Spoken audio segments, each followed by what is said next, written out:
Olá pessoal, a paz do Senhor, nós estamos de volta com mais um episódio do nosso Gravidade Cast e hoje a nossa entrevista é com uma amiga, alguém que eu amo muito, que eu gosto muito, ministra de louvor, missionária, líder, eu não sei quantos atributos eu posso dar mais a ela.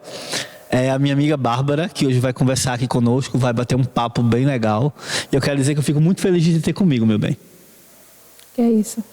Para mim é um prazer, é uma honra ter sido chamada, escolhida por você para poder compartilhar um pouco das experiências que o Senhor tem me dado, tem compartilhado comigo. Para mim, que é uma honra estar aqui com você.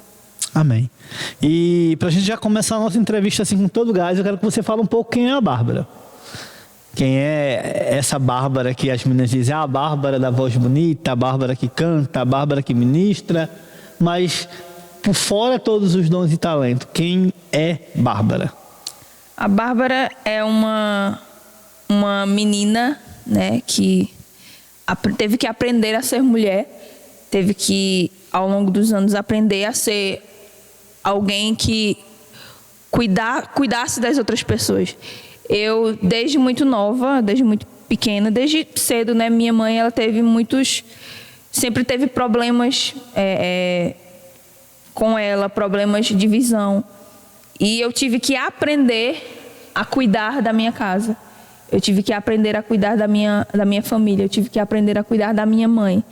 E me colocar nessa posição de filha que cuida da mãe, de fato é uma situação para mim que foi muito complicada. Hoje eu tento lidar, mas é muito complicado.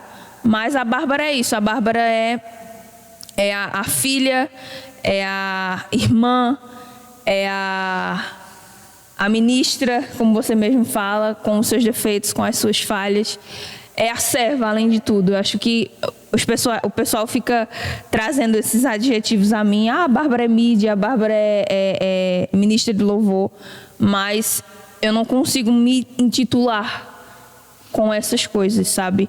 Eu me vejo mais como serva. Eu me vejo mais como a pessoa que faz para servir, faz pelo outro. Então, eu acho que a Bárbara, em resumo, é isso.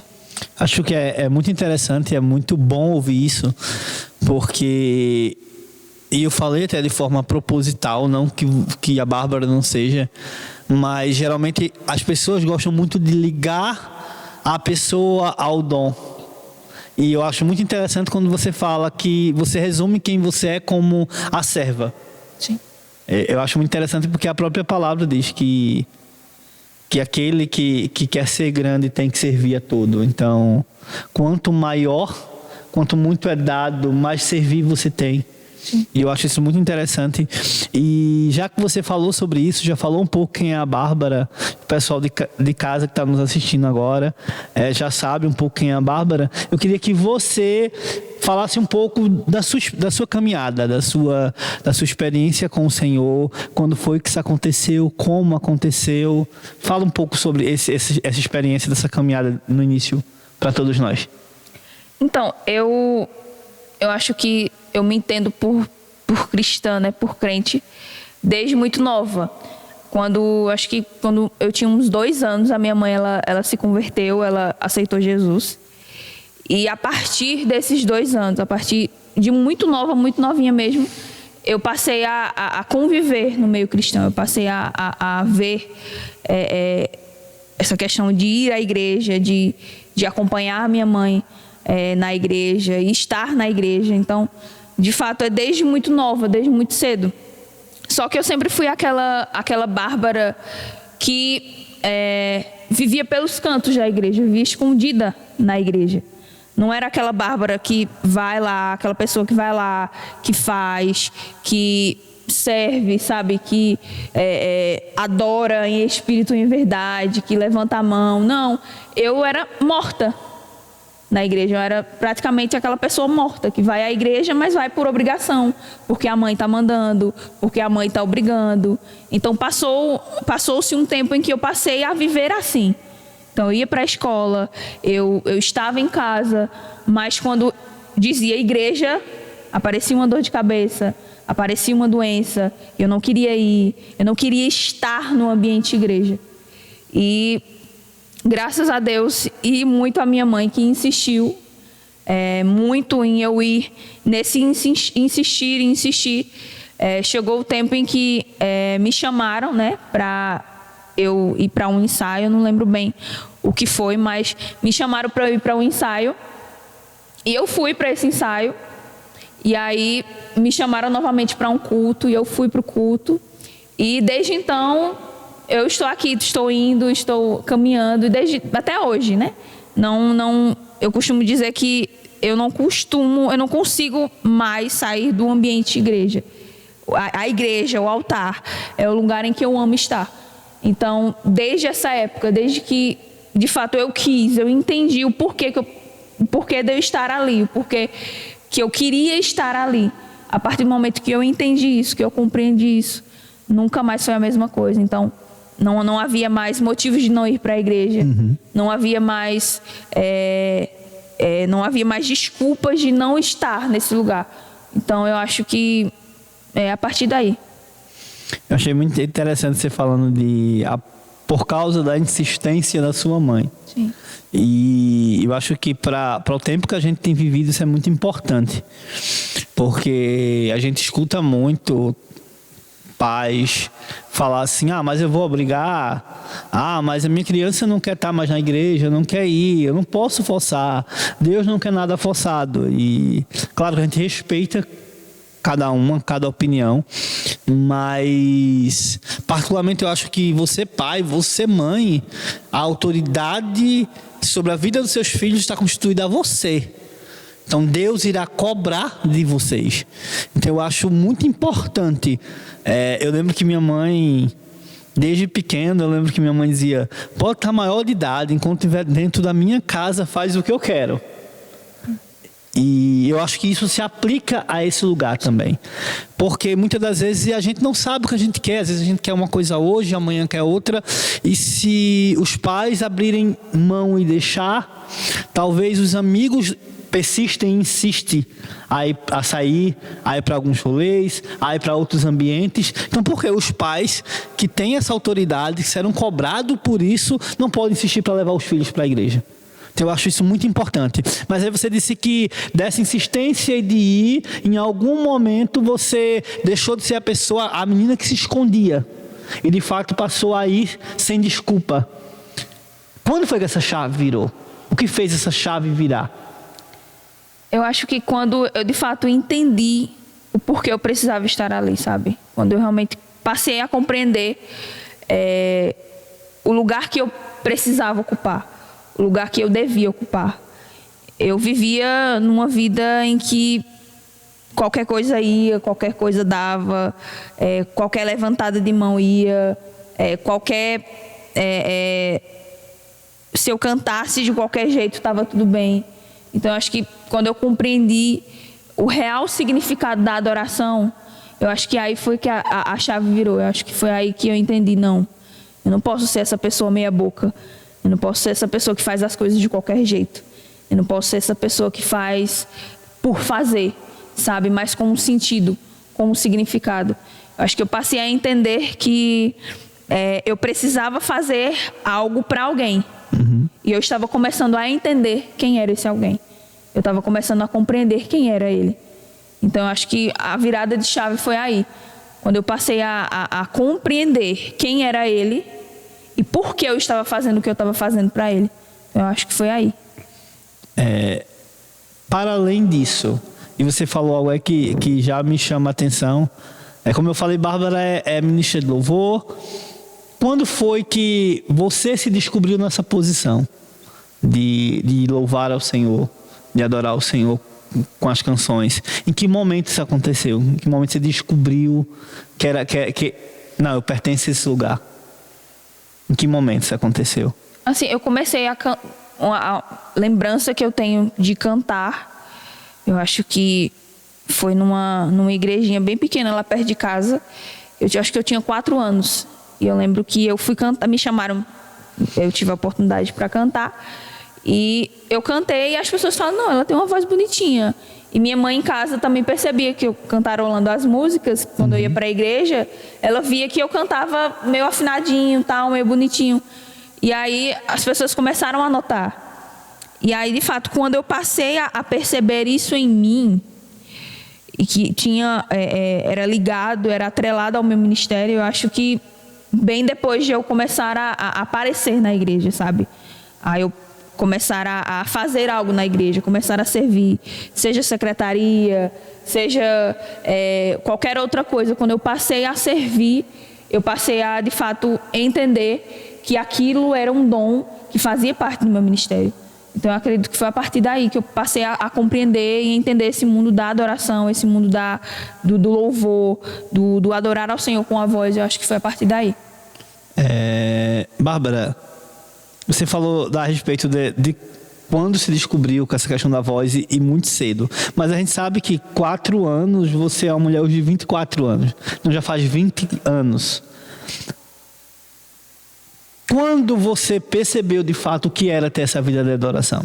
Porque é uma das coisas que a gente bate muito na tecla, que quando a gente fala em adoração, as pessoas pensam automaticamente, ligam diretamente ao louvor. E acha que uma vida de adoração tem a ver com o louvor. Mas a gente sabe que não é só isso. Então você começou a cantar aos 4 porque achava a voz bonitinha e tal. Mas quando é que de fato caiu essa ficha de entendimento do que era uma vida de adoração? Eu acho que, por incrível que pareça, já faz um tempinho, né, que eu já canto, já adoro ao Senhor. Mas eu acho que eu passei a compreender com mais profundidade. Foi depois de um acampamento. Acho que eu passei a levar mais a sério isso. Depois de um acampamento. Em que eu fui e eu precisava muito daquele momento, sabe? E eu estava começando a entrar em um estágio em que eu estava começando a me afundar, sabe? Eu estava começando a me afundar nos meus pensamentos, em crises minhas, crises existenciais. Então, eu passei a me afundar nisso. E aí, esse acampamento, ele me trouxe o significado do porquê eu estava no mundo. Eu sabia qual era. Só que eu acho que esse acampamento me trouxe o significado, sabe? Depois desse acampamento, eu passei a ler um livro. E esse livro, eu não me lembro agora o nome dele, mas ele traz essa questão de uma vida com propósito, de ter uma vida com propósito. Esse é o nome do livro. Esse é o nome do livro. Ter uma vida com propósito. Eu acho que depois que eu li esse livro, eu acho que a minha visão de tudo... Sabe quando você vai num lugar e você olha as paredes do lugar, e você olha o teto, e você olha as luzes do lugar, e tudo aquilo que é a mesma coisa do que era antes, mas tudo aquilo é totalmente diferente. Pronto. Foi desse jeito. Eu fui para esse acampamento, eu vivi 3 dias intensos, 3 dias intensíssimos, muito intensos, em que o Senhor falou comigo, em que eu fui confrontada por Deus. E depois desses 3 dias, eu passei a ler esse livro, que foi até uma amiga que indicou ele e fez junto conosco. E depois que eu li esse livro, a cada dia, eu acredito que foram 40 dias eu lendo esse livro, e todo dia eu sentia que o Senhor estava entrando, estava mudando, estava revirando, estava fazendo alguma coisa. E eu acho que foi depois daí. Eu já entendia qual era o propósito, eu já entendia, só que depois daí, eu acho que foi a virada de chave para que eu entendesse qual o real significado da adoração. Foi para que, quando eu subisse no altar, foi para que, quando eu levantasse a minha voz, eu entendesse que não era sobre mim, que era sobre Ele, que não era sobre ter uma voz bonita, que não era sobre ter uma capacidade além de outras pessoas, era sobre ser serva, e que eu precisava compreender isso. Eu precisava entender que era para além da minha voz, que atrás da voz tinha alguém, que atrás do dom existia um ministério, que eu até então não entendia, não compreendia muito bem. Então eu acho que a partir desse acampamento, depois de ler esse livro, eu passei a entender que a minha vida havia um propósito muito além do que aquilo que eu imaginava, do que aquilo que eu pensava, do que aquilo que as outras pessoas pensavam e imaginavam de mim. Então, acho que foi a partir daí. Aí a Bárbara falou sobre ter a voz bonita e aí me veio à memória uma conversa nossa uma vez, e eu lembro que eu olhei para ela e fiz: sua voz não é bonita. Sua voz não é bonita. E ela parada olhando para mim, eu disse: todas as vezes que você canta e você está em comunhão e você está ligada com o Espírito Santo, sua voz parece algo. Mas quando você não está assim, é outra pessoa cantando. Não é a mesma coisa. É o que você falou de ir ao lugar, ver o teto, ver as coisas e tem um brilho diferente. E era literalmente isso. A nossa conversa na época, que eu tentava fazer ela enxergar isso. Sua voz em si só ela não é bonita, mas quando você adora ao Senhor, quando o Espírito Santo está sendo adorado, está sobre sua vida, a adoração ela toma um patamar, uma proporção muito maior, porque ela toca vidas, ela liberta vidas. A adoração ganha vida porque é o Espírito Santo, não é você. E eu lembro que a gente batia muito nessa tecla, e você falou sobre ter um ministério, ter um chamado para além do só louvado, ser adorado, o talento que as pessoas viam. E a gente falou sobre adoração. Então, o que é adoração, Bárbara? Então, se adoração não é só eu pegar o microfone e cantar na igreja, o que é adoração? Adoração é quando eu, para além de cantar, para além de pegar um instrumento e tocar, adoração é quando eu entrego algo a Deus, mas não é algo, simplesmente algo mero, sabe? É algo que vem do fundo do coração, que vem do íntimo, sabe? Sinceridade. Eu acho que a adoração não está ligada a louvor, de cantar, de tocar um instrumento, mas é tudo aquilo que eu faço com sinceridade. É tudo aquilo que eu entrego com sinceridade. Então, se eu pego essa mesa e eu coloco aqui, e eu estou fazendo isso para agradar ao Senhor, eu estou fazendo isso com sinceridade para agradá-lo, isso é adoração. Se eu pego esse tapete e eu coloco mais para lá um pouquinho, e esse mais para lá um pouquinho é para agradar o nome do Senhor, é para adorá-lo, isso sim é adoração. Então, eu acho que, de fato, a adoração não está ligada em cantar, em tocar um instrumento, não só a isso, mas é agradar ao Senhor, mas agradar ao Senhor no íntimo do ser, mas agradar ao Senhor no íntimo da alma. Sabe quando o seu gesto é tão profundo que ele consegue chegar às narinas de Deus? Então eu acho que isso é adoração. A gente vê hoje no meio cristão muitas pessoas que se intitulam adoradores, que se colocam nessa posição de eu sou adorador, e muitas das vezes essas pessoas não têm uma igreja.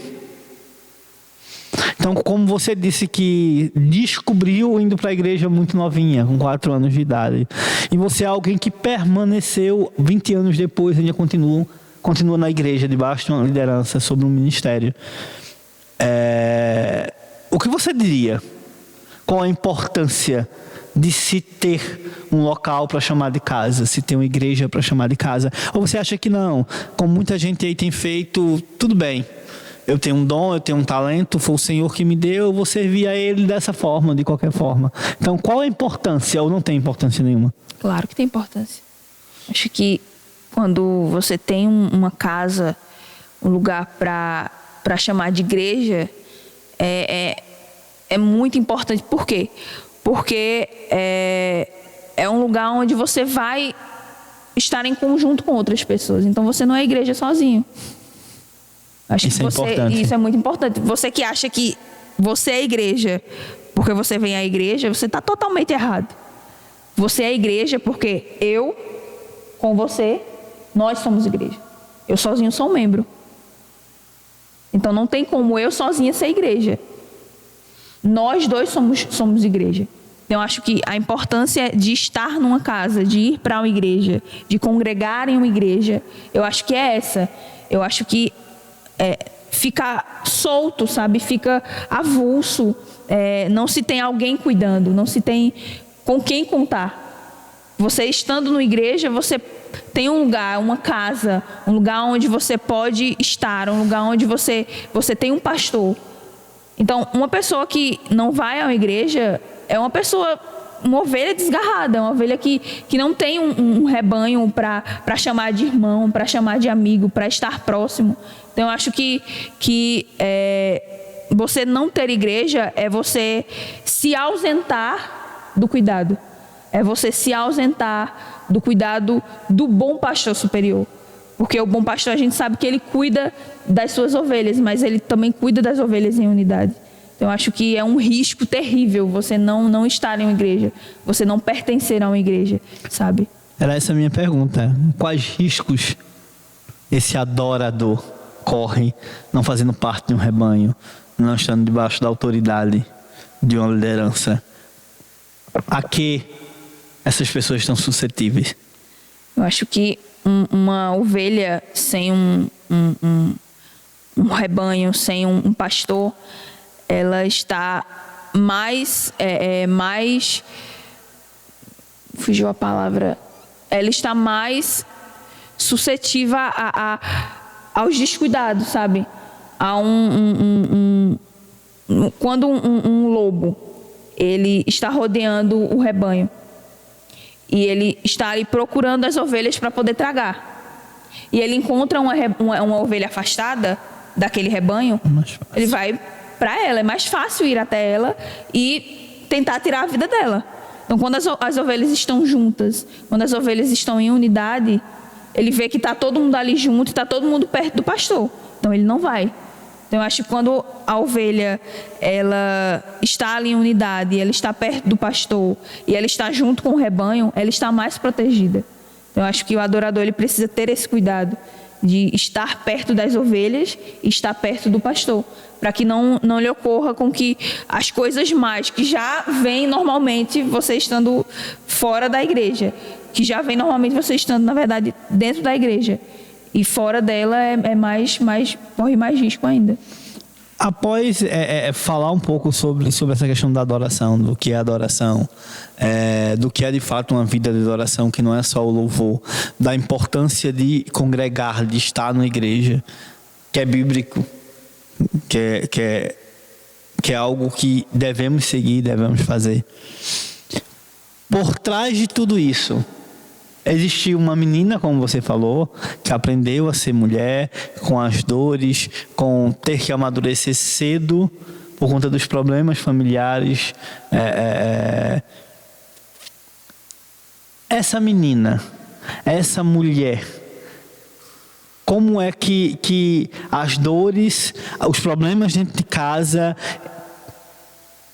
teve que lidar com a cantora, com a ministra, quando essas duas coisas se encontraram? A ministra que levanta a mão, que dá glória na igreja, que todo mundo canta, que canta e as pessoas falam, nossa, a voz dela é linda, que adora de uma forma totalmente espontânea, mas a gente sabe que existem problemas, que essa vida perfeita, que muitas das vezes hoje as redes sociais nos apresentam, é só nas redes sociais.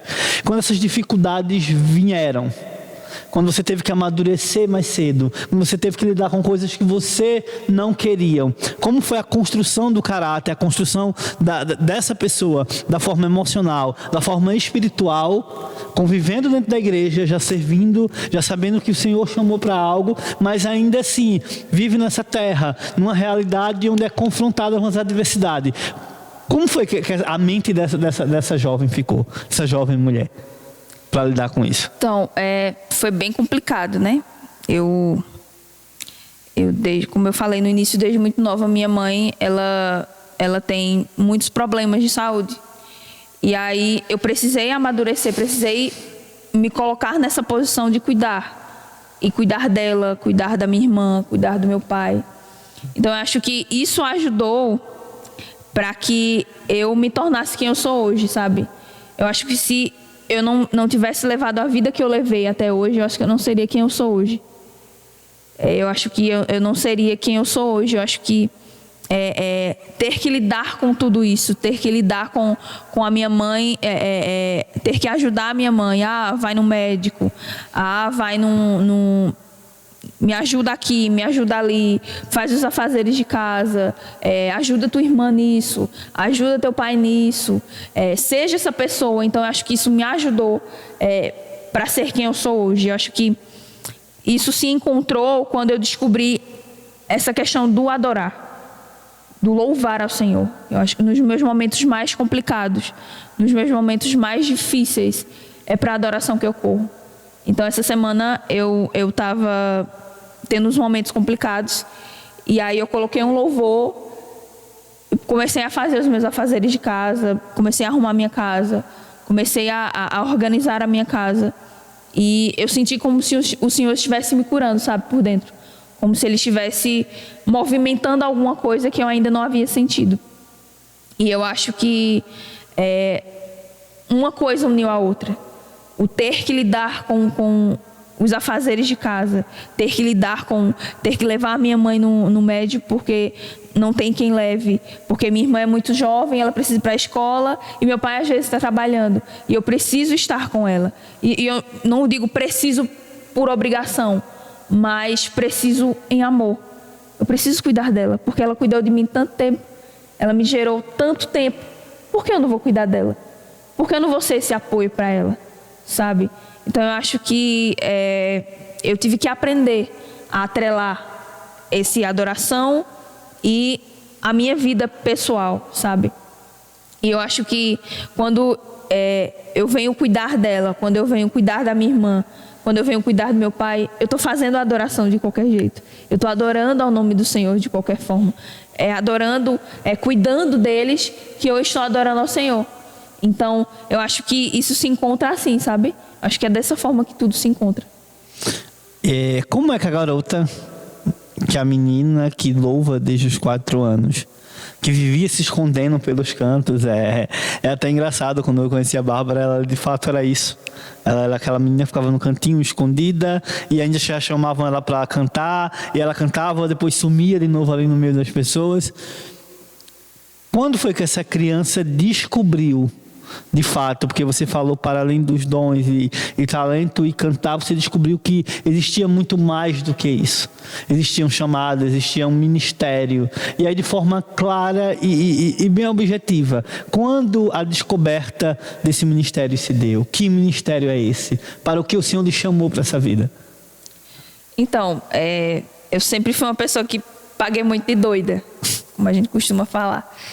E eu acho que a descoberta desse ministério me veio por partes. Primeiro, o Senhor usou, já estava rolando um culto na nossa igreja e tal, e um amigo, ele veio até mim e ele profetizou que eu seria a voz que clamava no deserto. E aí eu, puxa, voz que clamava no deserto, o que isso quer dizer? O que isso quer me falar? O que é isso?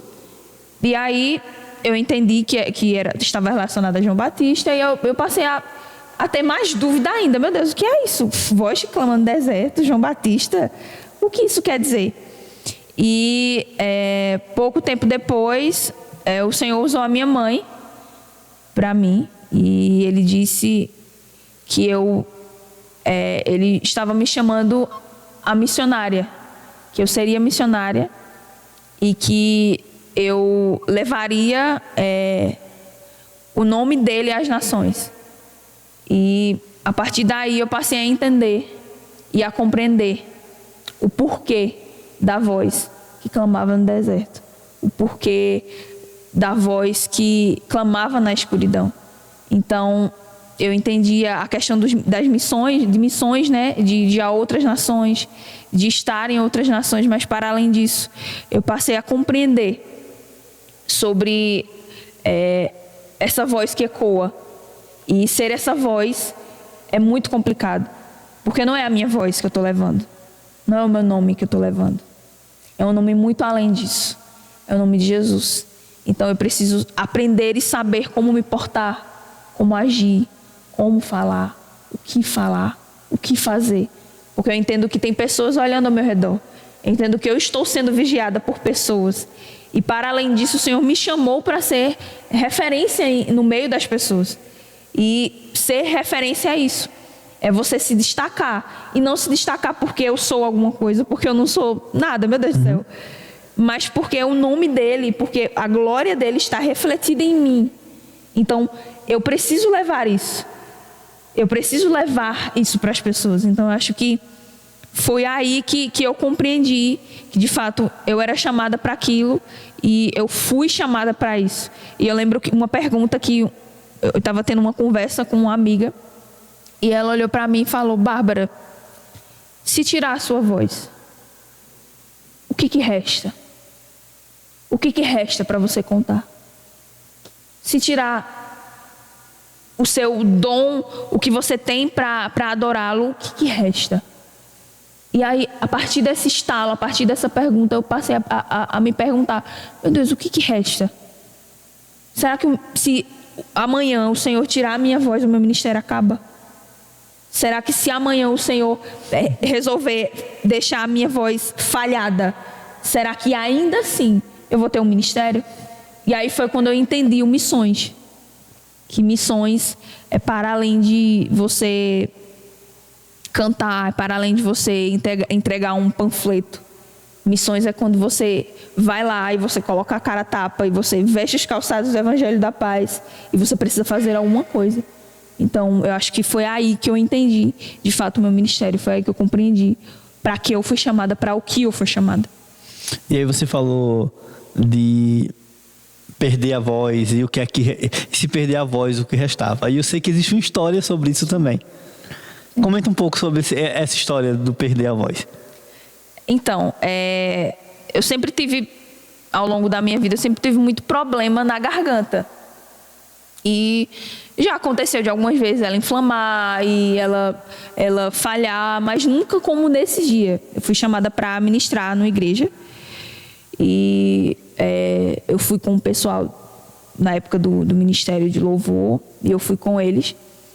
Chegando lá, preparei algumas canções, já tinha ensaiado com eles já as canções e tal. E no meio de uma canção, que foi até Toca em Mim de Novo, no meio dela, a minha voz acabou. Ela falhou, ela não vinha. Eu tentava forçar, tentava fazer tudo para ela voltar, para eu voltar a cantar, e ela não vinha. E aí foi quando eu parei, e todo mundo cantando. Foi quando eu parei, e eu escutei a voz do Senhor falar ao meu ouvido: e se eu tirar a sua voz, o que resta? A mesma coisa que a minha amiga tinha falado comigo, tinha repetido para mim. Você ainda tem voz, fale. E foi quando eu estava assim com o microfone baixo, e eu voltei o microfone e comecei a falar, comecei a ministrar falando. Os meninos continuaram tocando e eu comecei a falar. E eu pedia no meu pensamento: Senhor, pelo menos uma pessoa, se ao menos uma pessoa for tocada pelo Senhor, eu já saio daqui satisfeita. E foi um dia muito difícil, que eu estava sendo tentada de diversas formas, de diversas situações, na ida, na volta do lugar. Então foi um dia complicadíssimo, muito complicado, muito complicado. E eu lembro que eu comecei a falar, eu comecei a ministrar. E eu lembro que tinha um menino assim na minha frente, e ele olhava para mim, chorava, se acabava de chorar. E aí eu entendi que não era sobre cantar um louvor, não era sobre recitar uma melodia, uma nota musical. Era sobre, de fato, falar. Aquele menino não estava precisando de um louvor, não estava precisando de uma ministração de louvor. Ele estava precisando que alguém falasse, que alguém chegasse para ele e falasse. E eu fiz, empurrada, mas fiz, porque eu tenho uma dificuldade muito grande em falar. Eu me acho muito incapaz quando eu olho para pessoas que me cercam e eu vejo que essas pessoas sabem falar tão bem. E eu olho para mim e eu, meu Deus do céu, eu não consigo falar. E eu ouço exatamente isso. Quando eu me pego pensando nisso, eu escuto o Senhor falar: fale, diga, porque eu não chamei você só para cantar. Eu também lhe chamei para falar. Eu também lhe chamei para ministrar a palavra. E minha mãe bate muito na tecla nisso. Ela diz: Bárbara, o Senhor também lhe chamou para falar. E eu fico: não, mãe, tem gente demais para falar. E aí ela fala: mas para onde você vai? Não vai ter gente para falar. E você vai precisar falar. E aí eu de fato baixo a cabeça e entendo que vai chegar um momento que eu vou precisar fazer isso. E quando esse momento chegar, eu preciso estar preparada. Então, eu acho que é isso.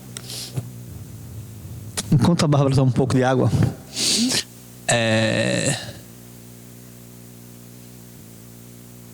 eu gostaria só de lembrar isso, né? Às vezes a gente... Eu digo porque comigo também já aconteceu. A gente olha para as pessoas e a gente faz: Senhor, por que eu? Né? Por que eu? Eu sempre tive essa mesma questão comigo, mas fulano é um líder nato. Mas fulano prega tão bem, mas fulano tem uma dicção perfeita.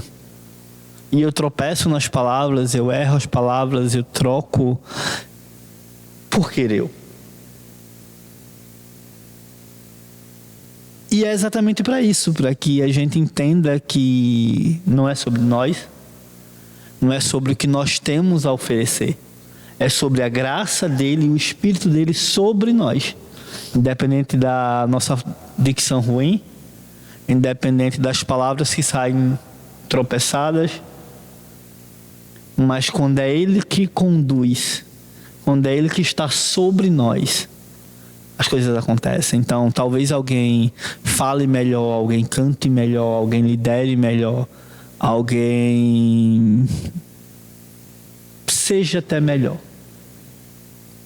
Mas é com aqueles que estão disponíveis e querem. Que ele usa, e usa de fato para que entenda que não é uma glória dividida, é uma glória que só é dele, porque quando a gente passa por isso, a gente olha e fala: não tem condição de eu fazer isso. Tinha que ser o Senhor, tem que ser o Senhor, e a gente não se atreve a pegar um pouco dessa glória e dizer: é minha, é eu que sou bom, é eu que sei falar, é eu que sei cantar, é a minha voz. Então a gente de fato entrega para ele e fala: tem que ser o Senhor, porque não tem condição. Mas e como agora alguém que foi chamada, que foi vocacionada, que foi entregue um ministério às mãos, mas a gente sabe que receber promessas do Senhor nem sempre ela vem de imediato. Existe um tempo de espera, existe um tempo de processo até que as coisas aconteçam. Uns mais longos, outros mais curtos, mas existe um processo para que nosso caráter seja forjado, para que haja maturidade, para que não possamos nos embaraçar como meninos e acabar tropeçando. Eu sempre costumo dizer isso, que o Senhor tem mais amor por nossa vida do que pelo nosso serviço. Sim. Como se preparar para algo do tipo? Como se preparar para ser alguém que vai precisar ministrar louvor, mas também vai precisar falar, apesar das dificuldades? Para alguém que hoje, sendo braços, pés e mãos dentro de uma casa de alguém que mal enxerga, entende que em algum momento o Senhor vai dizer: vai. E saber que, independente das circunstâncias, vai ter que ir. Como se alguém que vai se preparar para clamar no deserto. Como se preparar para isso? Então, é bem complicado, né? Eu acho que nada mais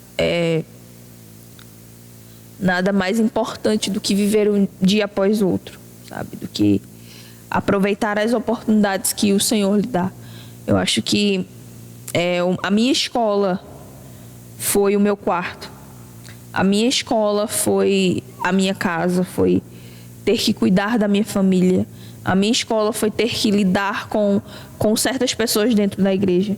Então eu acho que o me preparar para essas coisas, até hoje, né? Falando até hoje, o me preparar para essas coisas foi de fato isso, foi o prático. Foi o dia após dia. Foi quando a crise de ansiedade bater, eu olhar para o céu e dizer, não, Jesus, eu não posso deixar isso me afligir, eu não posso deixar isso me parar. E seguir adiante. Eu acho que como se preparar para isso, eu acho que viver o dia após o outro, segundo a palavra, segundo a Bíblia, segundo o que a Bíblia nos orienta a fazer. Então eu acho que o que tem me ajudado a viver um dia após o outro é minha vida devocional com o Senhor. É minha vida de ter um tempo, um período e abrir a Bíblia e poder aprender um pouco dele. E nada mais do que colocar isso em prática. Nada mais do que ler aquele versículo, ler aquele capítulo, ler aquela passagem e no outro dia ter que colocar isso em prática. Eu acho que é para me preparar para as coisas que virão e as coisas que já me sobreveio. Eu acho que foi isso. Eu acho que essa foi a minha escola.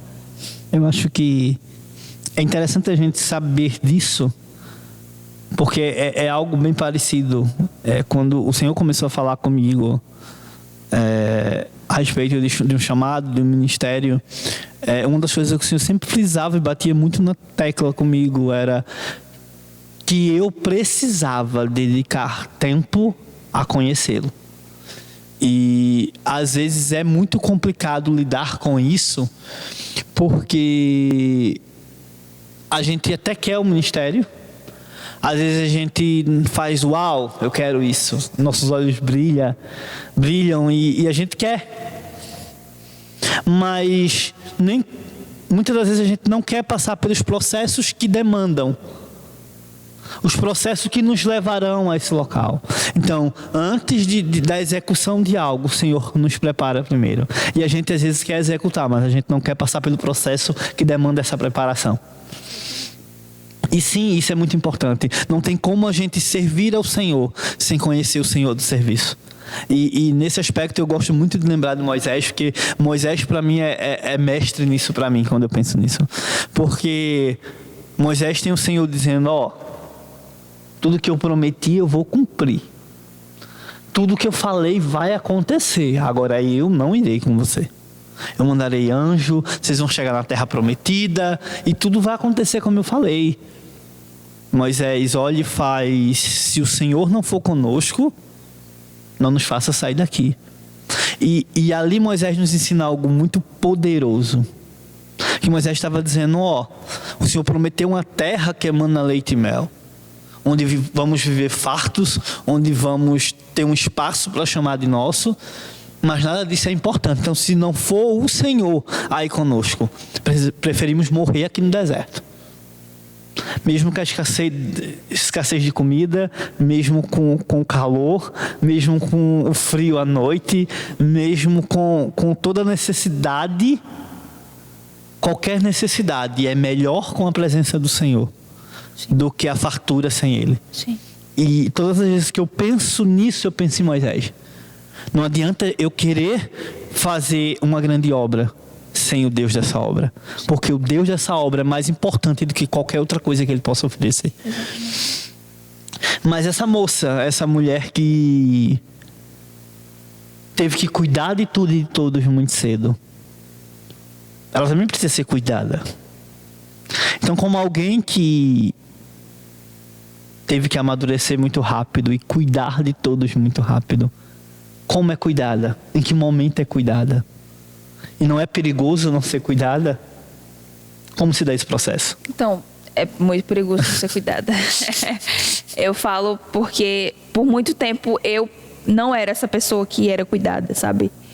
Essa pessoa que não tinha alguém cuidando. Eu acho que por muito tempo eu passei a viver uma vida de eu sou a Mulher Maravilha, então eu vou dar conta de tudo, eu vou fazer tudo e eu dou o meu jeito, eu me viro, não preciso de ninguém. E eu acho que por cuidar tanto das pessoas, eu acabei me tornando essa pessoa. Mas eu posso dizer que hoje eu tenho pessoas com quem eu posso contar e que cuidam de mim. E a pessoa com que eu digo isso, uma das pessoas está na minha frente, é a pessoa que faz isso, que cuida de mim, bem como os meus outros amigos, que também estão aí junto e sempre perto e sempre sabem que eu sou essa pessoa, que eu sou uma pessoa muito complicada em falar de mim, em falar coisas sobre mim, e às vezes eu até me torno essa pessoa difícil de ser cuidada, porque às vezes eu confesso que eu não abro esse espaço para que as pessoas venham e cuidem.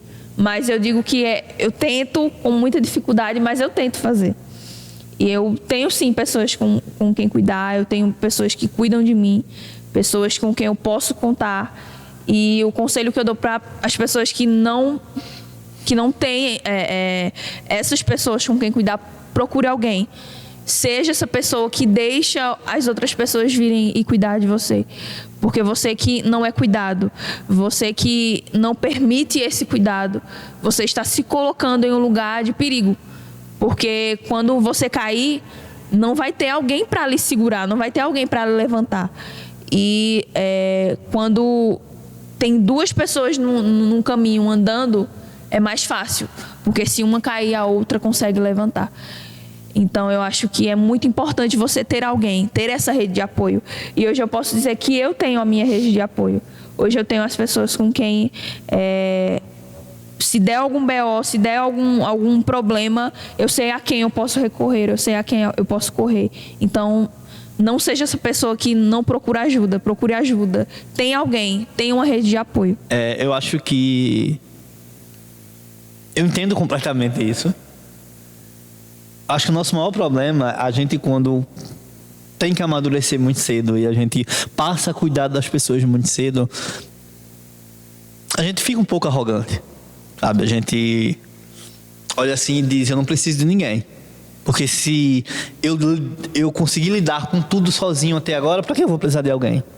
Porque nos momentos mais difíceis que eu precisava, que eu tive que fazer às vezes o que eu não queria fazer, eu não preciso de ninguém. E esse é um dos perigos, a gente acaba se tornando arrogante, a gente acaba se tornando prepotente e a gente precisa quebrar esse ego de alguma forma. E às vezes é isso, as pessoas vão aparecer para nos aconselhar, as pessoas vão aparecer para nos orientar, as pessoas vão aparecer nem que seja para nos escutar, mas às vezes as pessoas precisam aparecer para nos confrontar e nos quebrar. Isso é necessário, porque para que a gente se torne quem precisamos ser, nós não precisamos carregar essa bagagem de arrogância e de um ego elevado. Porque o Senhor não trabalha com pessoas dessa forma. Nós precisamos ser humildes, nós precisamos entender que nós dependemos um do outro. E para mim, isso ficou muito claro quando eu entendi o que significa a igreja. De por que o Senhor distribui dons e por que o Senhor chama cada um de forma totalmente diferente. Porque o que eu não posso fazer, não tem problema, eu não posso ser o super-homem, que tudo eu faço, que tudo eu dou conta, não. E eu falo como alguém que demorou muito a entender isso, onde as coisas têm que ser só do meu jeito, que eu faço tudo, mas não é assim. Sim. No fim das contas, nós somos um corpo, então nós não somos todos braços, nós não somos todos perna. Onde eu não vou, a Bárbara vai, outra pessoa vai. Então, é isso que nos torna um único corpo. Porque no fim das contas, nós juntos somos mais fortes. Eu não preciso ser super-homem, não preciso carregar o mundo nas costas. E eu acho que quando a gente tem a noção disso, a gente entende que a gente necessita de pessoas e nós necessitamos também ser esse tipo de pessoas. A gente está quase caminhando para o fim, mas eu gostaria de que você falasse um pouco. Eu sei que existiu uma história com a canção. Sim. E eu gostaria que você falasse um pouco dela. Porque, para quem não sabe também, além de tudo, Bárbara é alguém que o Senhor já prometeu a ela que ela iria ser compositora de canções para levar as pessoas a adorá-lo. E antes de falar dessa canção em si, eu gostaria que você falasse um pouco sobre esse processo de compor. Como é esse processo, como anda esse processo? Então, assim, eu sempre soube que compor alguma música não era de qualquer forma, não era de qualquer jeito. Eu sempre soube disso. E quando essa canção passou a vir, a canção que eu estou escrevendo ainda, passou a vir, eu entendi mais, sabe? Ela começou a vir justamente nesse acampamento, que foi uma das primeiras frases dela, foi a oração de uma amiga nossa, que ela fez por mim, e uma das frases, acredito que uma estrofe da música é a oração que ela fez por mim, uma parte da oração que ela fez por mim. E o que eu posso dizer sobre compor uma música, a primeira música, é muito doloroso, porque são processos, sabe? É como se você escrevesse processos que você está vivendo. É como se você estivesse escrevendo o que o Espírito Santo lhe diz no meio daquele processo. Eu acho que isso é o mais pesado, porque nem sempre serão palavras boas, nem sempre serão palavras de conforto. Às vezes vão ser palavras que vão machucar, vão ser palavras que vão confrontar você. Então, eu posso dizer que essa composição, ela vem com muita dor, mas também vem com muita alegria, porque ela vem contar um pouco do que eu vivi, e de um tempo para cá, do que eu vivi há uns anos para cá. Então, quem me pergunta como é compor machuca muito, mas é muito bom você olhar para a letra e ver e saber cada frase, em cada momento, onde você estava, com quem você estava, o que você estava sentindo. Então, muitas vezes, eu passei uma noite inteira num quarto, sentada no quarto, chorando, banhada a minha própria lágrima, e eu só consegui escrever duas linhas. Então, aquelas 2 linhas foi uma noite inteira em choro, em lágrimas, e o Espírito repetindo no meu ouvido aquilo, e eu tendo que escrever. E eu acho que é muito complicado, assim. Já me veio, mesmo sem concluir essa primeira, já me veio uma frase de outras, que eu sei que é uma segunda, mas eu posso adiantar que é muito doloroso mesmo, mas é bom ver a letra e ver que o Senhor espremeu e moeu para que saísse aquilo. Então, eu acho que é isso. Eu lembro que uma vez eu conversando com a Bárbara, e eu lembro que a gente estava conversando sobre algo que eu não quero e nem preciso expor. E eu lembro que eu dizia assim: amiga, tu tem que deixar a luz entrar. Sim. Porque enquanto a luz não entrar, você não vai saber o que precisa arrumar. E eu lembro que todo mundo chorando. Depois ela disse: amigo, eu deixei a luz entrar. Eu fiz agora que ela entrou. Tire o tapete, tire os cômodos e bota a sujeira para fora. E esse processo demanda isso. A dor, o choro, passar a madrugada inteira chorando para compor 2 letras. Mas foi uma madrugada inteira onde o Espírito Santo ajustou coisas e tirou coisas. Então, que você não esqueça que não é um tempo em vão, porque é um tempo que você passou de qualidade com o Deus que Ele criou. Pode falar sobre a canção agora. Então, é uma canção que eu... Foi só um lembrete, para eu não esquecer. É uma canção que eu não canto ela, normalmente. Nas ministrações, Eita, da Jesus. forma que eu canto, eu não canto, porque eu não consigo cantá-la.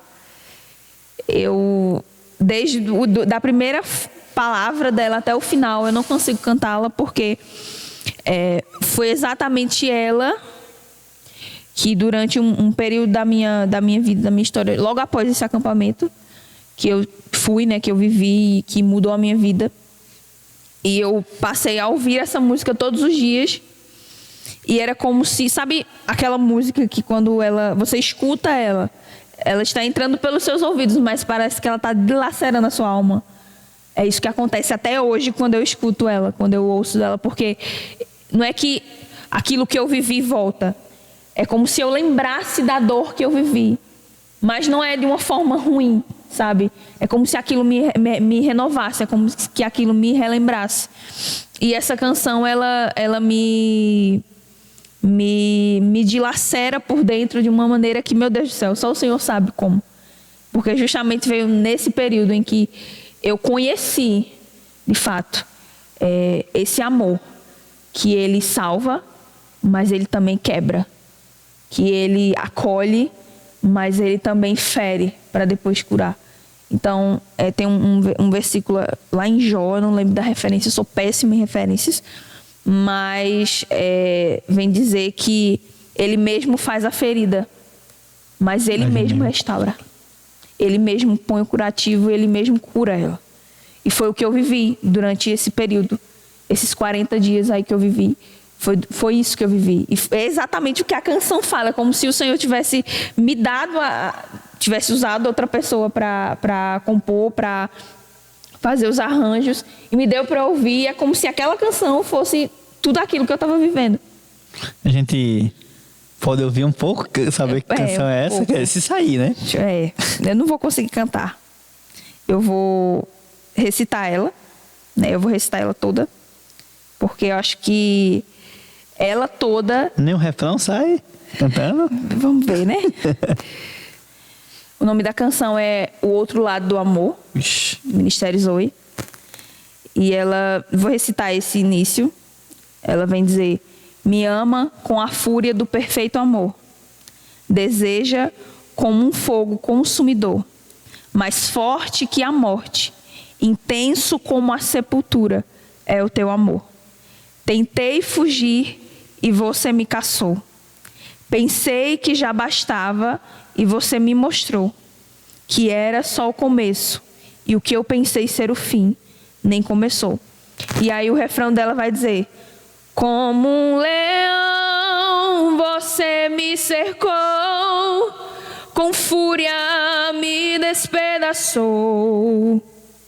Meus ossos quebrados, moídos, então eu aprendi que isso também é o amor.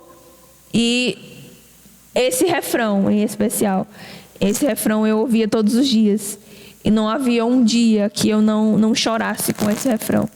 Porque ele vem dizer exatamente o que eu aprendi durante esse tempo. Ele vem dizer: como um leão você me cercou. E ele me cercou. E com fúria ele me despedaçou. Era como se... O que eu sentia nesses dias era como se ele me estraçalhasse por dentro. Era como se ele pegasse o meu coração e rasgasse. Era como se ele pegasse os meus órgãos por dentro e ele dilacerasse tudo. Porque era a dor que eu sentia.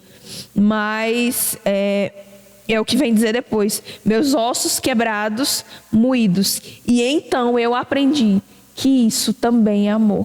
Então, para além de eu saber quem era o amor, eu precisava conhecer quem era esse leão. Eu sabia quem era o cordeiro que havia me salvado, que havia sido moído pelos meus pecados para me salvar, para me gerar arrependimento.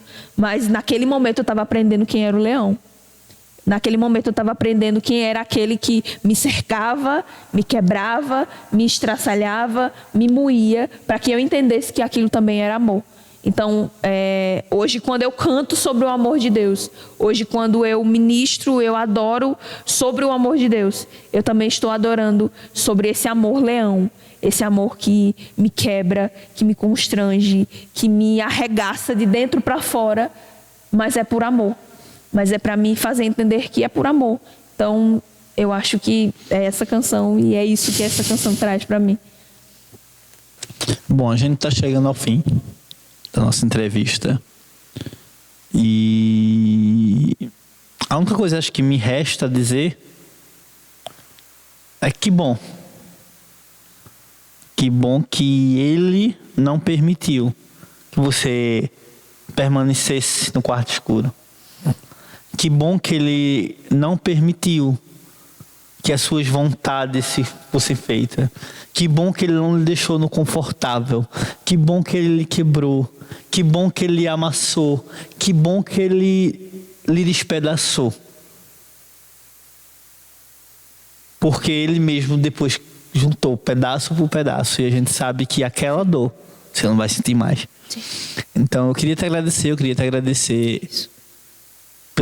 por aceitar o convite. Eu que Eu agradeço. queria dizer o quanto eu admiro, eu quero dizer mais uma vez que você já sabe, não só porque a gente está na frente das câmeras, o quanto eu acredito quão longe você vai, e eu sempre falo isso. Eu não sei se eu irei um dia às nações. E sabendo que você vai, a única coisa que eu sempre digo é, você pode ter certeza que aqui você vai encontrar sempre um lugar para voltar, para ser ouvida, para se alegrar com você, para chorar, para apanhar um pouquinho quando necessário, para confrontar um pouco quando necessário. E que eu amo sua vida e que meu desejo é que o Senhor continue lhe confrontando e lhe tirando da sua zona de conforto. Porque é quando você sai dela que você de fato mostra a sua melhor versão. Não tenho dúvida disso. E para a gente finalizar, eu gostaria que você falasse um pouco para quem está nos assistindo sobre qual conselho você daria para as pessoas que foram chamadas pelo Senhor, seja na área do louvor, seja qualquer outra área, e que às vezes não entende o que é uma vida de adoração, como estar servindo ao Senhor de uma forma completa, de uma forma repleta, adorando a Ele. O que você diria para essas pessoas? Qual conselho você daria para essas pessoas, para esses jovens? Eu acho que, para além de nós que somos chamados para esse ministério, sabe? Para esse ministério de louvor, para além da gente vir à igreja, para além da gente pegar um microfone, da gente pegar um instrumento, da gente subir no altar, eu acho que a gente precisa entender o significado da essência da sinceridade. Eu acho que enquanto você não entender o real sentido da sinceridade na sua vida, o porquê que eu estou subindo no altar, o porquê que eu estou pegando esse microfone e cantando, o porquê que eu estou dando essa nota, o porquê que eu estou fazendo o que eu estou fazendo. Enquanto você não entender isso, você vai continuar vivendo uma vida de adoração na mesmice. Então, o conselho que eu dou é: busque ser a pessoa com quem o Senhor lhe chamou para ser. Busque ser a pessoa sincera, sabe? Eu amo o rei Davi, porque a cada passo que ele dava, ele sacrificava um cordeiro. E ele não sacrificava um cordeiro para aparecer. Ele não sacrificava um cordeiro porque as pessoas estavam ao redor dele e ele era rei e as pessoas estavam olhando para ele. Ele sacrificava um cordeiro porque era tudo que ele tinha para dar ao Senhor. E eu acho que nós que somos do louvor, nós que adoramos ao nome do Senhor, com a nossa voz, seja com um instrumento, seja com o que quer que seja, nós precisamos entender que a sinceridade precisa estar atrelada com a nossa adoração. A sinceridade precisa estar unificada com aquilo que nós somos todos os dias. Então não adianta você vir à igreja e você cantar da melhor forma possível, da melhor maneira possível e tocar da melhor forma, se você na sua casa for de outro jeito completamente diferente, se no trabalho você for de outro jeito completamente diferente, se na sua escola você for completamente diferente. Então as duas vidas, todas as suas áreas precisam estar atreladas. E atreladas na sinceridade e atreladas no Senhor. Então, o conselho que eu dou para essas pessoas é isso. É buscar ser totalmente sinceras ao Senhor em tudo que for fazer, em tudo que for almejar e focar, ser sincero no Senhor. Amém, Bárbara. Muito obrigado. É isso, eu que agradeço. Eu espero que você tenha sido abençoado como eu fui, como eu sou, em conviver, em ouvir tudo que a Bárbara falou. E o meu desejo é que você de fato tenha entendido, tenha ficado claro o que é de fato uma vida de adoração. Que não é simplesmente pegar um microfone e cantar, mas é pegar o microfone e estar com a vida diante do altar, em perfeita comunhão com o Senhor, e não fazendo de qualquer forma. Você que serve na igreja, seja da porta ao altar, seja faxinando, seja onde for, mas você manter uma vida de adoração com o Senhor, é fazer com honestidade, é fazer com sinceridade, é fazer da melhor forma que você pode. Seja na escola, seja em casa, seja no trabalho, tudo que você faz, Quando você faz com dedicação, sinceridade e amor e da melhor forma, você está adorando ao Senhor. Quando você serve às pessoas, é ao Senhor que você está servindo. Então você possa entender que não há uma vida dupla ou tripla, que você não é uma pessoa na igreja, que você não é uma pessoa em casa, que você não é uma pessoa lá fora. Não, que você é uma única pessoa em qualquer lugar onde você vá, e que a sua vida é e deve ser uma vida de adoração ao Senhor. Eu espero que você tenha sido abençoado como eu fui, e curte aí, compartilha, envia para algum amigo, e até a próxima. Que Deus te abençoe.